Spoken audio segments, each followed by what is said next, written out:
Shalom, selamat pagi jemaat yang dikasihi oleh Tuhan.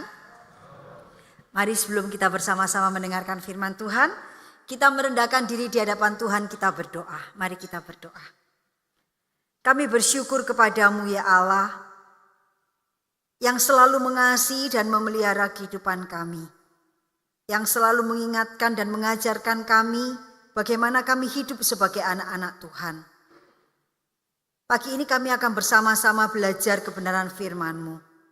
Berbicaralah kepada setiap kami ya Tuhan melalui pemberitaan firman Tuhan. Urapilah hamba-Mu yang menyampaikan.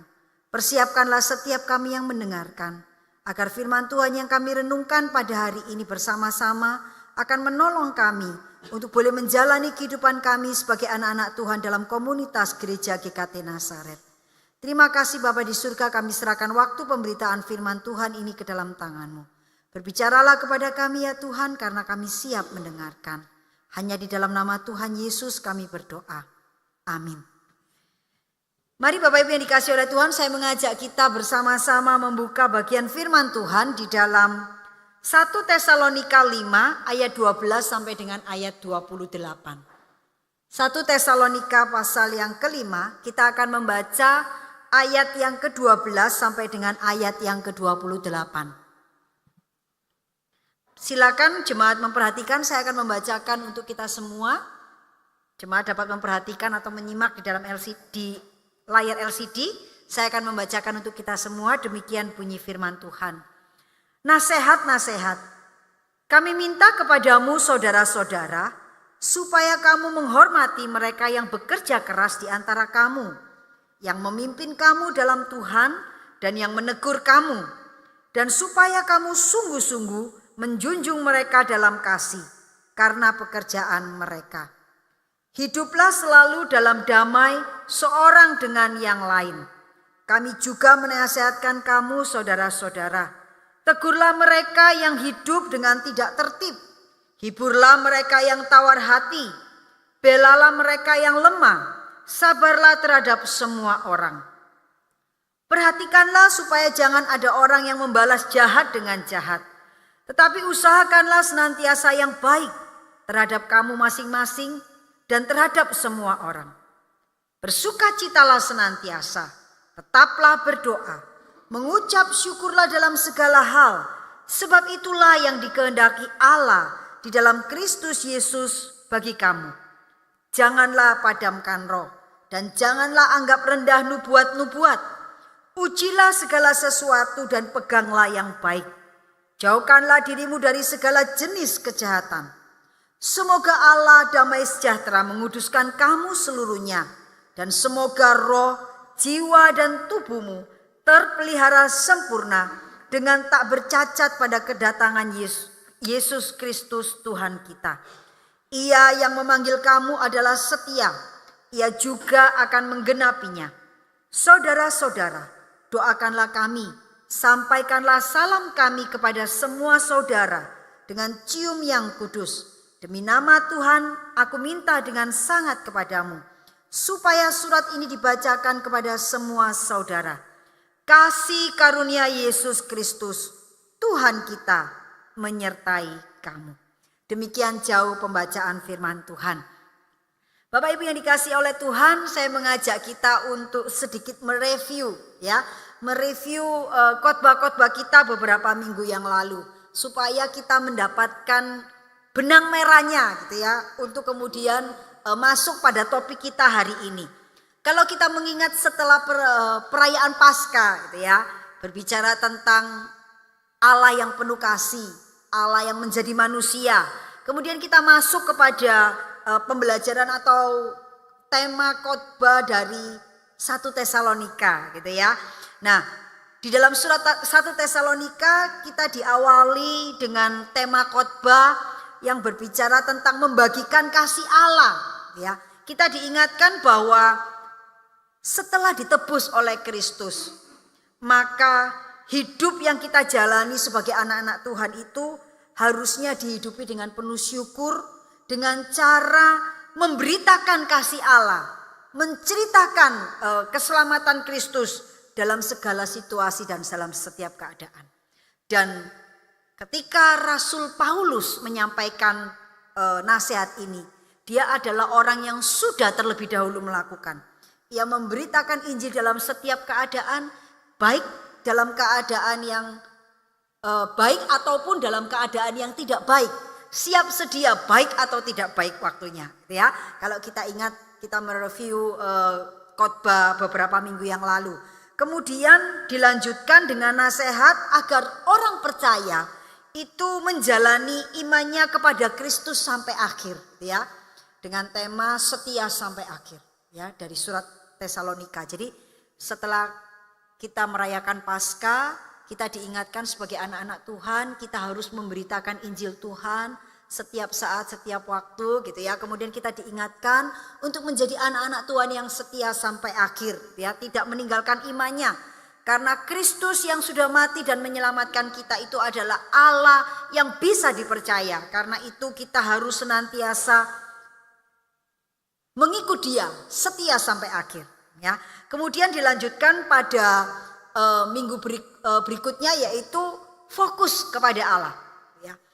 Jadi melalui seri khotbah Tesalonika ini kita diingatkan bahwa sebagai orang-orang percaya, ketika kita menjalani hidup kita, menjadi pengikut Kristus, belajar untuk setia sampai akhir, untuk bisa terus memberitakan Injil Tuhan, kita itu harus fokus kepada Allah. Karena ketika kita fokus kepada kesulitan hidup, ketika kita fokus kepada masalah yang kita alami, fokus kepada perjalanan hidup yang berat, maka kita akan kehilangan kekuatan untuk bisa menjalani semuanya itu setia sampai akhir, ya. Dan hari ini kita akan berbicara tentang komunitas yang menopang. Rasul Paulus mengakhiri nasihatnya dalam kitab 1 Tesalonika dengan mengingatkan, kamu bisa memberitakan Injil Tuhan, kamu bisa setia sampai akhir, kamu bisa fokus senantiasa kepadanya ketika kamu punya lingkungan atau punya komunitas, orang-orang di sekitarmu, anggota tubuh Kristus yang bisa saling menopang, yang bisa saling menolong, yang bisa saling menguatkan. Karena itu Rasul Paulus mengakhiri nasihatnya dengan nasihat yang berbicara tentang komunitas yang menopang. Nah, Bapak Ibu yang dikasih oleh Tuhan, kalau kita perhatikan ada 3 nasihat yang diberikan oleh Rasul Paulus dalam bagian ini. Kalau kita baca tadi dalam 1 Tesalonika 5 ayat 12 sampai dengan ayat 28, itu secara garis besar kita bisa membagi nasihat itu dalam 3 bagian. Yang pertama, Rasul Paulus berbicara tentang hubungan jemaat dengan para pemimpin. Kemudian bagian yang kedua, Rasul Paulus berbicara tentang hubungan jemaat dengan sesamanya. Dan kemudian bagian yang ketiga, Rasul Paulus menasihati bagaimana jemaat terkait dengan dirinya sendiri. Nah, kita akan melihat satu persatu begitu ya. Nasihat yang pertama yaitu terkait dengan hubungan dengan para pemimpin. Bapak Ibu yang dikasih oleh Tuhan, Rasul Paulus menasihatkan dalam 1 Tesalonika 5 ayat 12 sampai 13 itu bagaimana seharusnya jemaat atau anggota komunitas itu bersikap atau berperilaku kepada para pemimpinnya, gitu ya. Rasul Paulus menasihatkan agar jemaat itu menghargai, mentaati, mengasihi dan mendoakan para pemimpinnya. Bapak Ibu yang dikasih oleh Tuhan, di dalam kepemimpinan rohani, tugas atau tanggung jawab yang harus dilakukan oleh para pemimpin itu berat dan tidak mudah, ya. Bagaimana seorang pemimpin rohani itu harus terus melakukan tugas pelayanan sambil terus menjaga kehidupannya dan kehidupan jemaatnya supaya orang-orang yang dilayaninya itu bisa selalu bertumbuh, hidup dalam kehendak Allah dan melakukan apa yang menjadi kehendak Tuhan. Nah, menjadi pemimpin rohani itu sebuah tugas yang berat, ya. Tugas yang sukar, ya. Sebagai hamba Tuhan, sebagai penatua atau sebagai pemimpin-pemimpin rohani, tugas dan tanggung jawab yang diemban itu cukup berat, ya. Ada banyak pergumulan, ada banyak beban, ada banyak persoalan dan tanggung jawab yang harus dipikul. Sementara kadang-kadang dukungan, dorongan, ataupun support dari orang-orang di sekitarnya itu sangat minim atau sangat sedikit. Kebanyakan jemaat menganggap bahwa pemimpin rohani ini orang-orang dengan kriteria-kriteria tertentu, dengan kemampuan-kemampuan yang sangat khusus, sehingga mereka ini dianggap orang yang cukup kuat menghadapi segala sesuatu. Sehingga tidak jarang jemaat itu menganggap bahwa mereka ini ada ya sudah wajar, mereka itu melakukan pelayanan kepemimpinan rohani itu hal yang biasa. Sehingga tidak pernah terpikirkan oleh jemaat atau orang-orang pada umumnya untuk mendoakan mereka. Untuk juga memberikan support. Untuk juga bekerja sama dengan mereka. Memberi dukungan kepada para pemimpin rohani. Baik itu hamba Tuhan, baik itu penatua, baik itu para pengurus dan pemimpin-pemimpin rohani. Kebanyakan di antara kita beranggapan bahwa mereka ada ya sudah selayaknya dan itu biasa dan mereka harus ada. Mereka ada mengerjakan tugas dan tanggung jawabnya ya itu memang harus begitu gitu ya. Sehingga tidak terpikirkan oleh kita untuk mendoakan, untuk mendukung dan untuk mensupport. Bapak Ibu yang dikasihi oleh Tuhan, kadangkala para pemimpin rohani ketika mendorong jemaatnya atau anggota komunitasnya untuk melakukan kebenaran firman Tuhan. Marilah kita mengikuti apa yang mereka perintahkan tanpa harus melihat apa yang mereka lakukan. Artinya begini, tidak jarang ketika kita melihat para pemimpin, entah itu penatua, entah itu hamba Tuhan. Kalau mereka itu mendorong kita melakukan sesuatu atau mengajak kita melakukan kebenaran firman Tuhan. Atau mendorong kita untuk melakukan hal-hal yang diminta oleh Allah. Seringkali kita itu selalu mempertimbangkan sikap atau perilaku para pemimpin atau orang-orang yang mendorong kita. Memang kita tidak bisa mengabaikan ketika seseorang itu berbicara. Maka kita akan melihat apa yang dia bicarakan itu cocok enggak dengan kelakuannya, gitu ya. Tetapi bagian firman Tuhan ini dalam beberapa buku mengatakan demikian. Apabila seorang pemimpin rohani itu mendorong kita untuk mentaati firman Tuhan, maka kita harus mentaati firman itu. Bukan berarti bahwa seorang pemimpin rohani ini selalu benar dalam segala hal. Kita mentaati dorongan mereka bukan karena apa yang mereka ajarkan, tetapi karena apa yang mereka sampaikan adalah firman Tuhan. Sederhananya begini, katakanlah saya bukanlah orang yang sempurna. Saya punya banyak kekurangan, saya banyak melakukan kesalahan. Tidak selalu apa yang saya lakukan itu menjadi berkat. Tetapi ketika saya mendorong, mengajar jemaat untuk melakukan kebenaran firman Tuhan. Jemaat tidak boleh kemudian mengabaikan firman Tuhan hanya semata-mata karena Sumeling sendiri kadang-kadang masih begitu. Rasul Paulus mengatakan, menasehatkan, hargailah apa yang mereka ajarkan. Taatilah apa yang mereka ajarkan. Mereka bukan pemimpin yang sempurna. Mereka bisa jatuh di dalam dosa. Karena itu mereka perlu didukung. Mereka perlu didoakan. Mereka perlu disemangati. Mereka juga perlu ditegur. Bapak Ibu yang dikasihi oleh Tuhan, Alkitab mencatat bahwa para pemimpin atau orang-orang tokoh-tokoh di dalam Alkitab, orang-orang yang hebat juga melakukan kesalahan.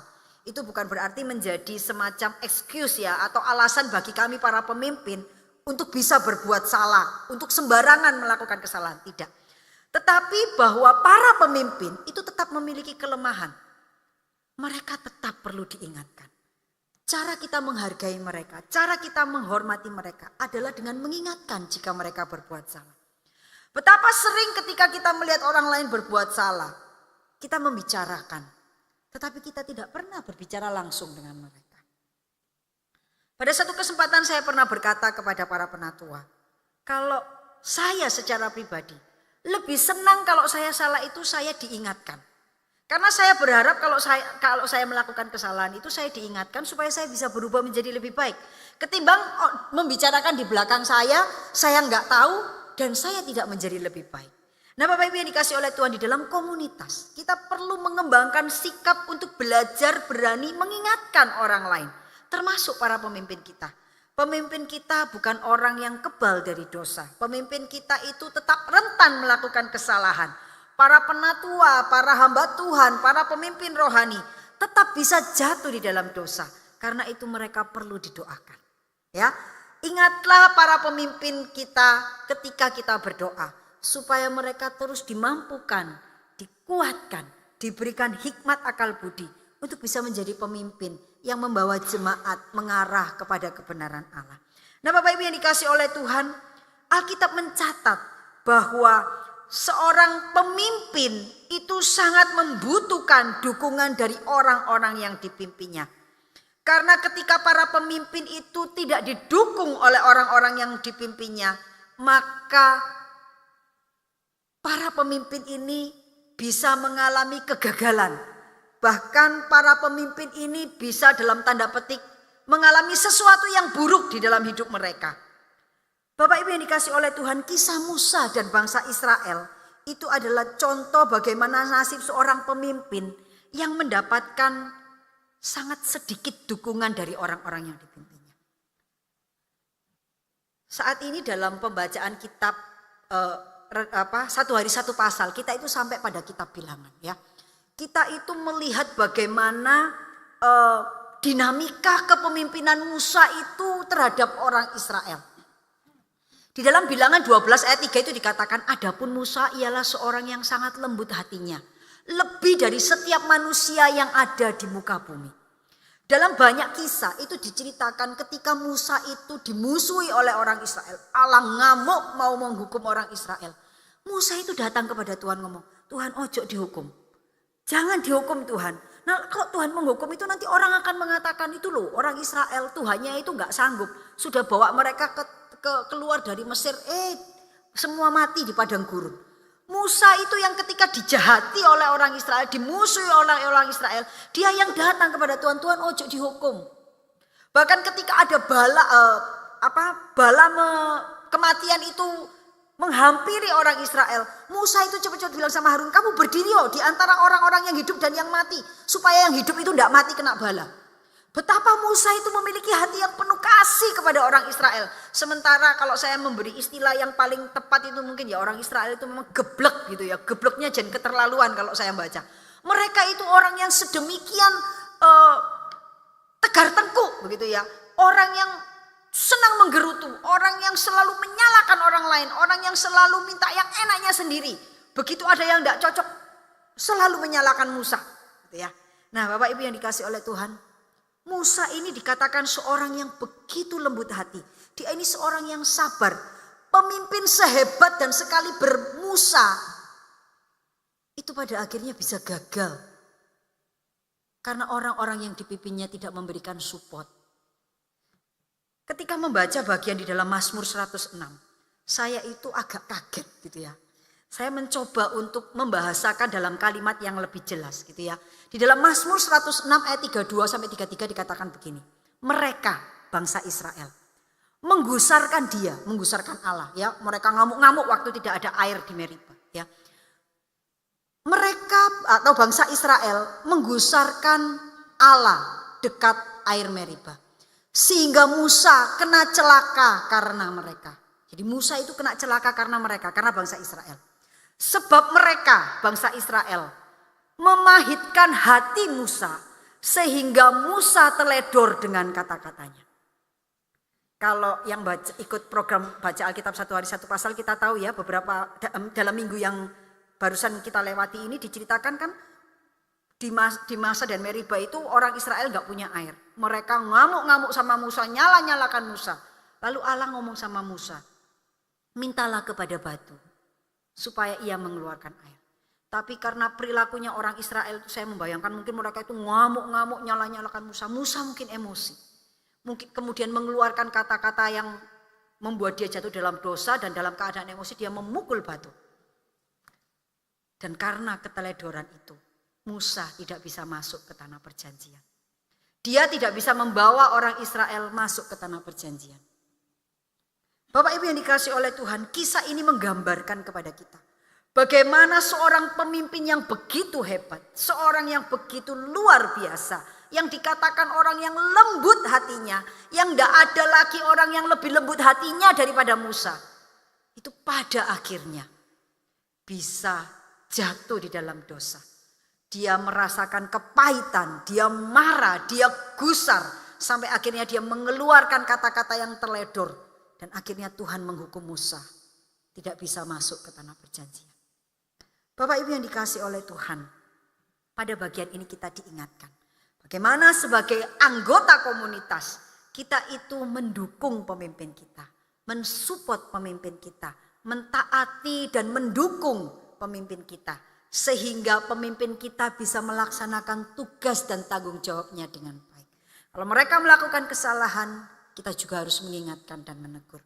Kasihilah para pemimpin kita, doakanlah para pemimpin kita.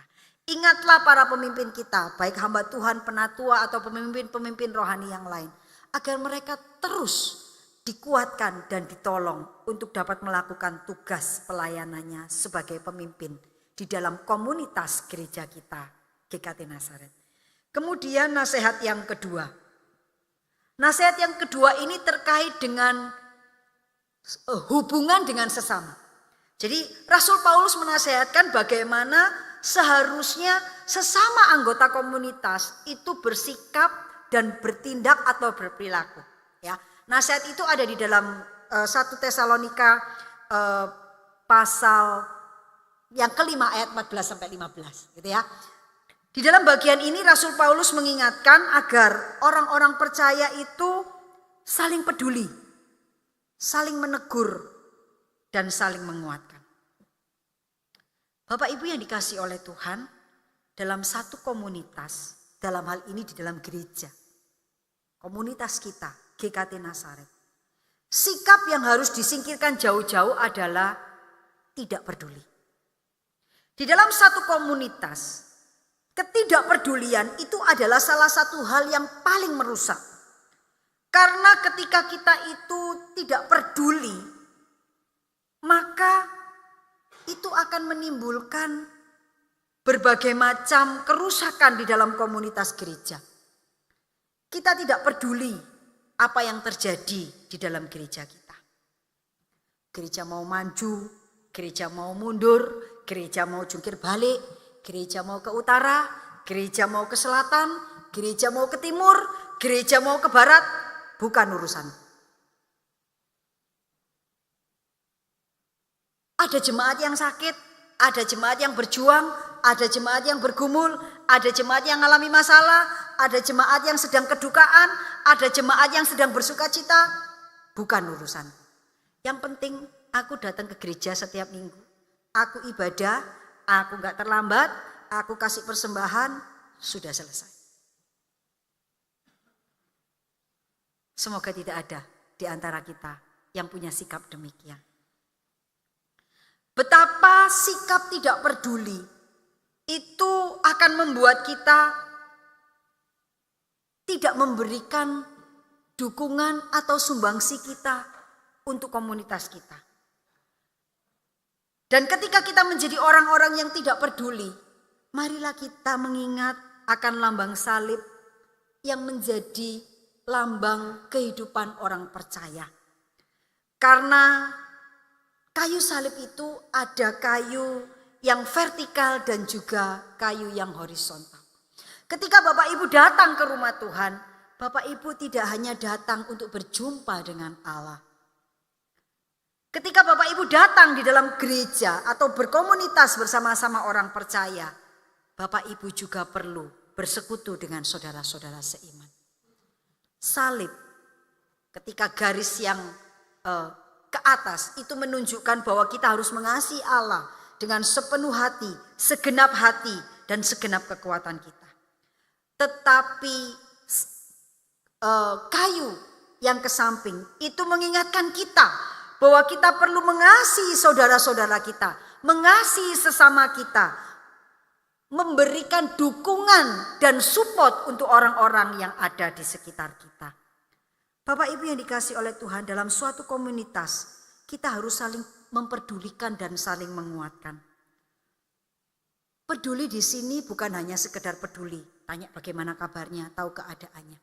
Tetapi ketika kita memperhatikan nasihat Rasul Paulus mengatakan bahwa tegurlah mereka yang hidupnya itu tidak teratur. Gitu ya. Ingatkan, sabarlah, hiburlah, kuatkan yang tawar hati. Bapak Ibu yang dikasih oleh Tuhan, di dalam gereja kita itu akan menemukan berbagai macam rekan atau jemaat dengan berbagai macam kondisi. Kita akan menemukan ada orang-orang yang hidup rohaninya kuat, kokoh, punya pergumulan, punya persoalan, mereka bisa tetap teguh. Tetapi sebaliknya kita juga menemukan orang-orang yang mungkin masalahnya sebetulnya nggak terlalu berat, tetapi keluh kesahnya itu panjang lebar dan dalam. Sehingga kadang kita ngelihat, kadang bisa nggak sabar. Duh, ini setiap kali ceritanya seperti kaset yang diputer-puter. Padahal sebetulnya nggak terlalu berat, mungkin kita mengatakan begitu. Tetapi Rasul Paulus mengatakan, ketika kamu bertemu dengan orang yang butuh dikuatkan, kuatkan. Kalau kamu ketemu orang yang hidupnya kacau-kacau, nggak karu-karuan, tegurlah. Ketika kamu menemukan orang yang sedang patah semangat, dia mengalami kelemahan, dia mengalami pergumulan, kuatkanlah. Di dalam komunitas kita diajak untuk menghiburkan mereka yang berduka, menguatkan mereka yang lemah, menegur mereka yang salah, menolong mereka yang susah.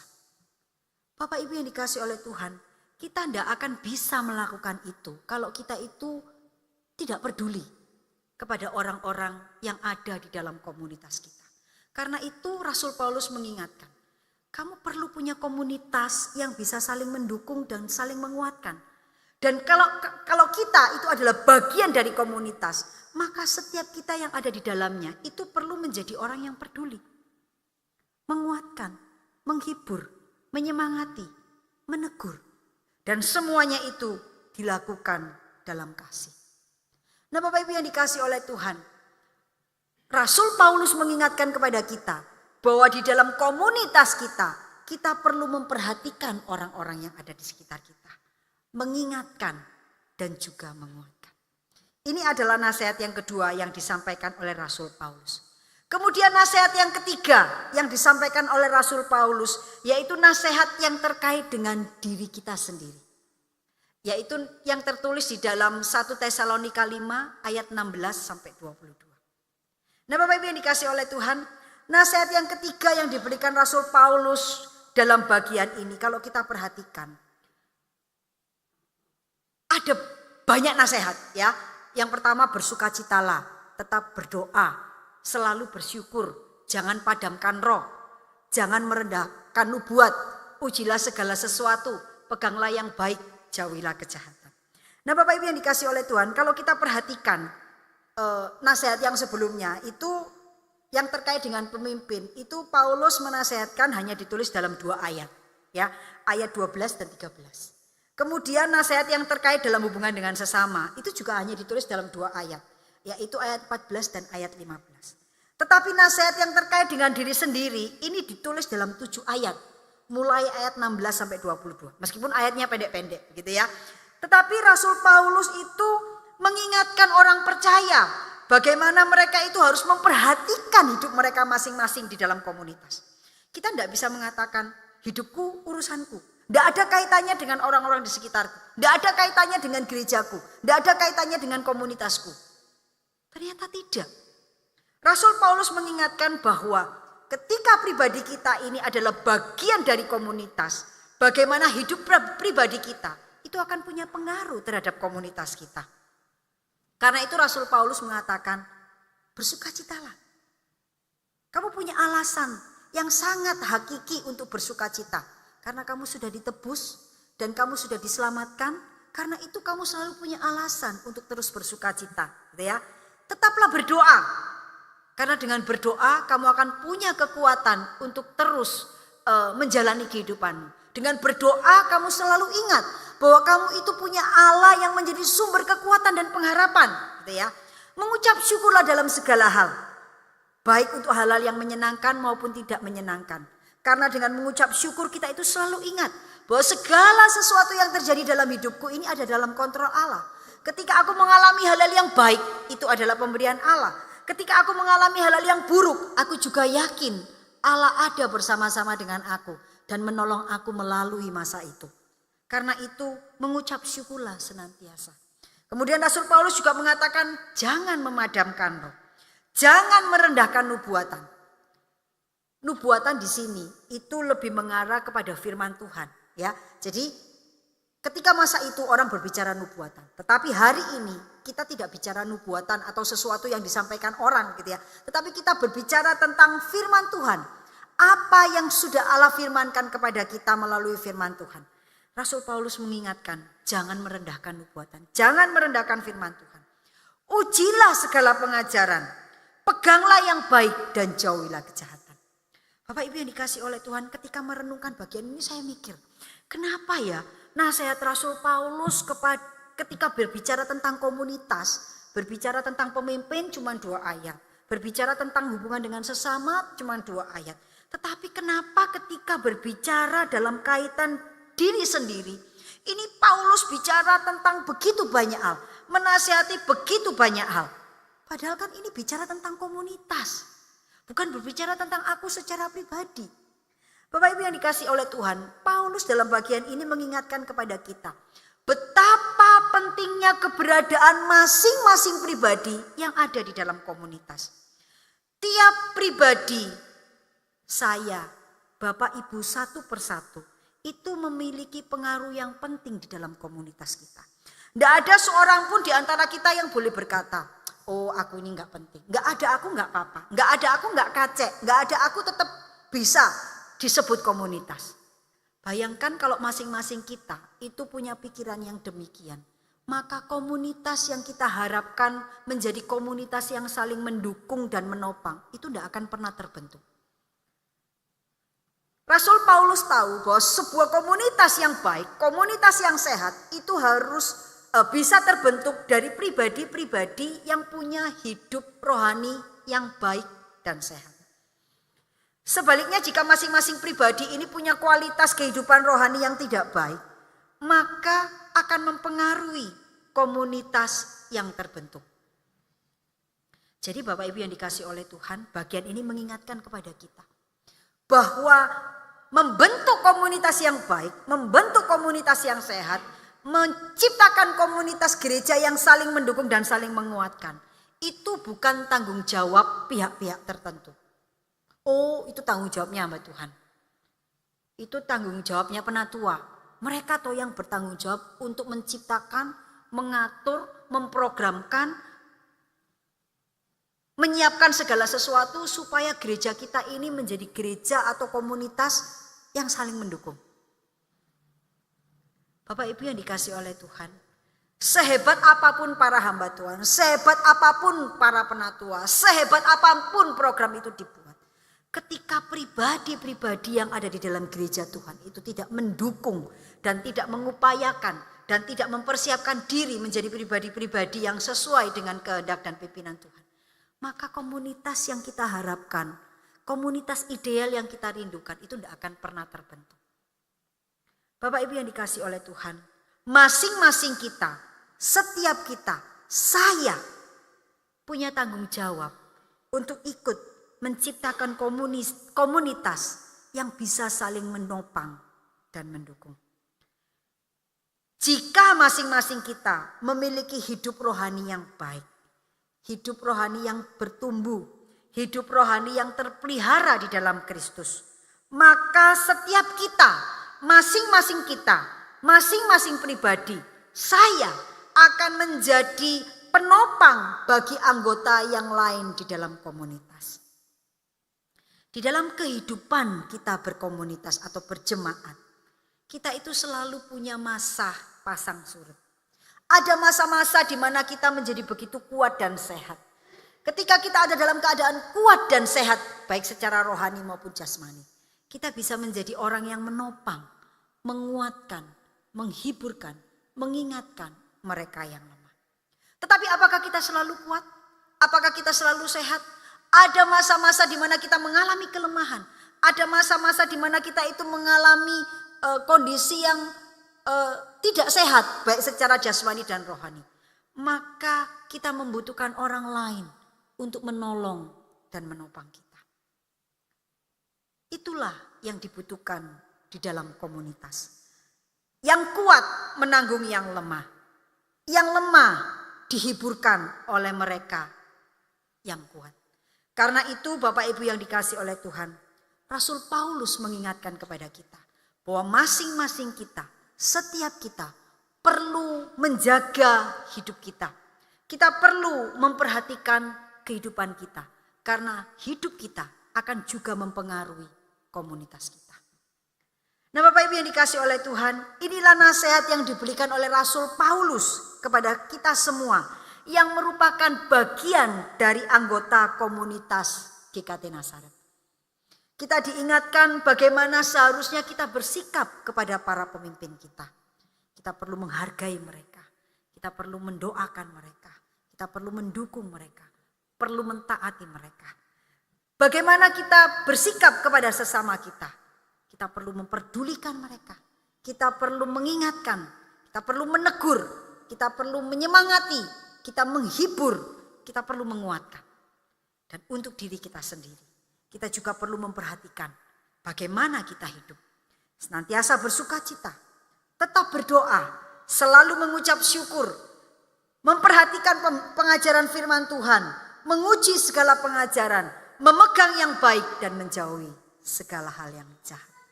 Biarlah firman Tuhan pada hari ini mengingatkan setiap kita bahwa masing-masing kita punya sumbangsi yang besar kepada komunitas yang ada di gereja kita. Komunitas yang terbentuk di dalam gereja kita. Seperti apa komunitas yang terbentuk di dalam gereja kita? Itu juga bergantung kepada kita masing-masing.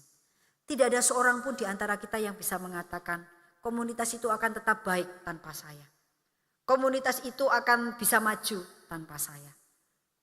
Atau kita tidak juga bisa mengatakan komunitas itu bisa akan terus saling menopang tanpa ada saya di dalamnya. Masing-masing kita punya peranan yang penting.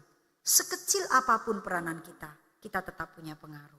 Sekecil apapun peranan kita, kita tetap bisa memberikan sumbangsi untuk komunitas kita.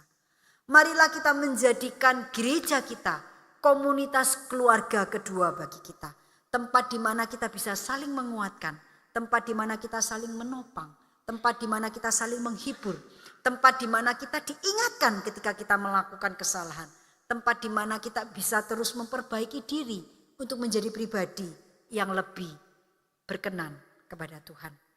Biarlah nasihat Rasul Paulus di dalam surat 1 Tesalonika 5 akan terus mengingatkan kita bahwa kita perlu menciptakan komunitas di dalam gereja kita menjadi komunitas yang saling menopang.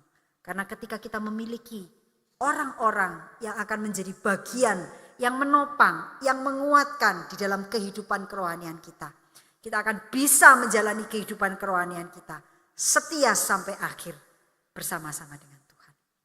Mari kita berdoa.